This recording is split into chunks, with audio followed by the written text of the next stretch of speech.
Welcome everybody, so I am back and bringing you guys a brand new movie review, and this is going to be for The Phantom Menace. So this is the first part in the prequel trilogy of Star Wars films. Back when this movie came out, me and my dad pretty much went to the theater with my dad's side of the family to see this movie, and as a kid this movie really blew my mind, but as an adult I kind of know better, and I know that this movie is not as great as I kind of had it in my head as a child, especially since the Attack of the Clones and Revenge of the Sith came out soon after that. I always grew up with the original trilogy of film in the Star Wars saga, and those are my favorite, as well as the prequels as well. I do kind of have a liking to them, even though I know a lot of people do not like these movies as much as I probably do. But this movie starts out, you see Qui-Gon Jinn as well as Obi-Wan Kenobi, played by both Ewan McGregor as well as Liam Neeson in the respective roles. They are looking for a young Jedi, one of which will later become Hayden Christensen's Anakin Skywalker. Meanwhile, they're in the forest. They're going after a Gungan who is played by Ahmed Best, titled Jar Jar Binks, which everybody knows from this movie. Jar Jar Binks wasn't really well liked within this movie franchise, but as a kid I didn't really mind the character. I thought it was just a goofy character, and while I didn't really like him as much, I wouldn't go out of my way to attack, sort of the actor portraying him. He was just pretty much doing what George Lucas had asked him to do within this film. And a lot of these movies, especially the prequel trilogies,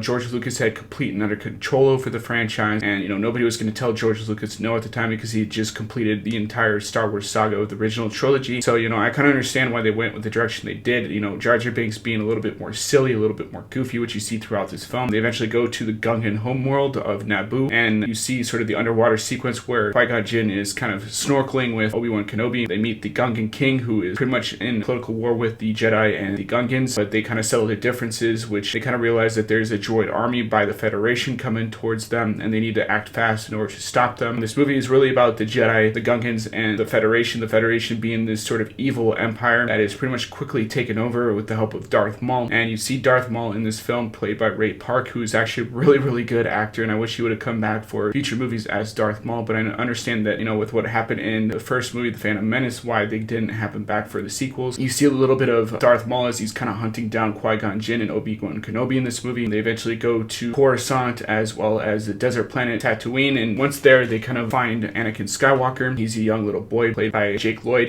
Jake Lloyd is this character that is a little bit whiny, a little bit bratty, and you see that through Hayden Christensen's character when he finally takes over and Attack the Clone. What is a little bit creepy is the fact that they have this relationship blooming between Jake Lloyd's character and Natalie Portman's character, which later on in the Star Wars films you later find out that she is the secret love interest for Anakin Skywalker, which is pretty much forbidden within sort of the Jedi Order. As a young boy she kind of meets him, and she kind of has an attachment to this young little kid who is a little bit naive, doesn't really know how the world works, but is very smart and very sarcastic. And he's also into pod racing, which pod racing is this sport that all these people who are slaves within the planet of Tatooine, the slaves don't really have that much going on for them, but they're doing these pod racing events so that hopefully one day they could be free or sold to another person, in which case Anakin Skywalker ends up with Qui-Gon Jinn. The pod racing scenes in this movie are fantastic. I know a lot of people criticize the pod racing scenes for being sort of simplified and not as interesting in terms of cinematography and everything, but I absolutely loved it. I thought that was pretty much the best part of this movie. Now, I'm not going to give this movie a perfect score by any means, just because I know that there's a lot of flaws, a lot of problems with the writing, especially some of the cringe lines within this film, like, "My name's Anakin and I'm a person," which I just recently watched this movie, and that line was just so cringe. Like, it's almost as cringe as the "I hate sand" line, which Hayden Christensen's character is given to Natalie Portman, the sequel film. After this, a lot of people failed to recognize that Keira Knightley was actually in this movie, and she plays the current queen that Natalie Portman is actually serving under. And she's really great in this movie, even though she's not given that much to do.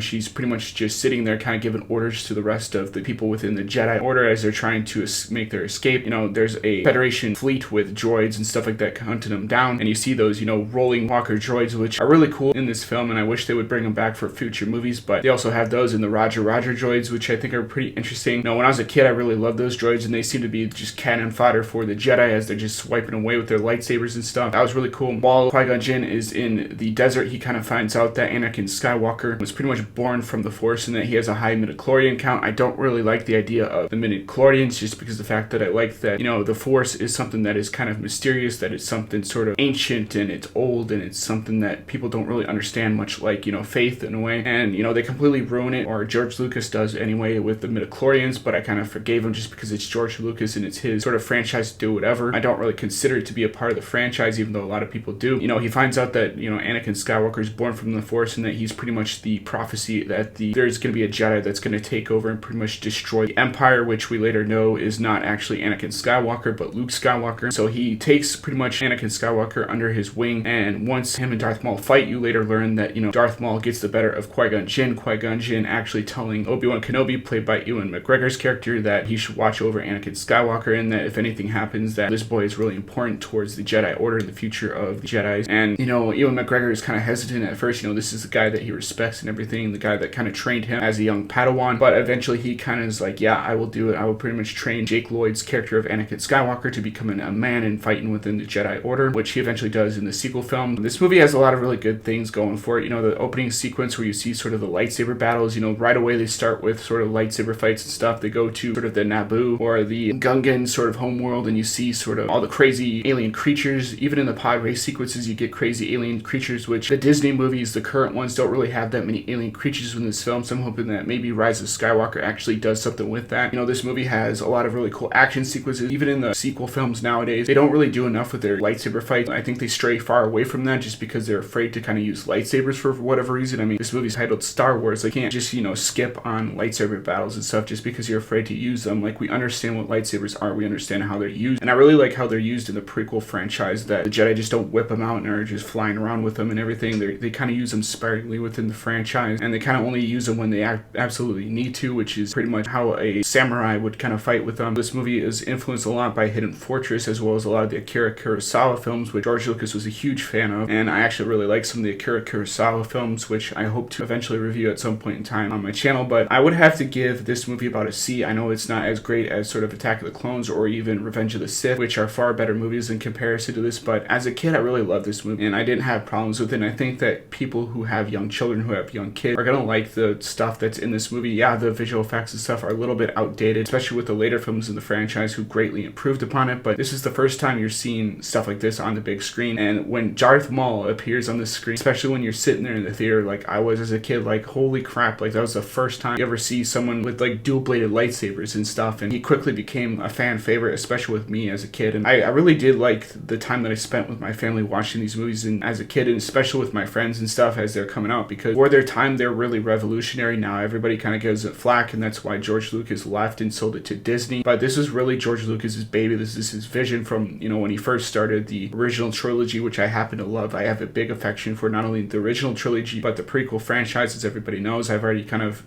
talked about that immensely on this channel, but ILM is really known for pioneering everything that we know in modern cinema in terms of CGI, and they were definitely hand in making the Star Wars prequel franchise and all the other George Lucas and Steven Spielberg films. So with the visual effects, with the story, with everything, while it's not the best Star Wars film, it's certainly a C or a C plus grade. I would certainly give it that. And a C plus is not bad. A C plus is not something that people will look at my channel and be like, oh, he hates Star Wars. No, I absolutely love Star Wars. Been a fan my entire life, and I like collecting the lightsabers, which you see on my channel every once in a while, which I still intend to do, but I'm kind of spacing it out a little bit with sort of my movie review. That is why I'm going to give The Phantom Menace a C. Like I said before, I don't hate Jar Jar Binks. I think his character was written a little bit poorly. Same with Anakin Skywalker. I think there's stuff that could have been done with their characters to make them a little bit more interesting, but like I said, nobody's going to tell George Lucas no, especially not with his Star Wars film. So that's pretty much my review. I think I could go on and on about The Phantom Menace and sort of the Star Wars prequel films, but I think I've pretty much said enough. The score, like I said before, with all the previous Star Wars films by John Williams is really amazing, so they're going to be hard pressed to find somebody that can replace him, especially when he retires from the film industry. But that is my thoughts and opinions of Star Wars The Phantom Menace. Hopefully you guys like this review, and as always guys, rate, comment, subscribe, and I'll see you guys in the next video. Peace out.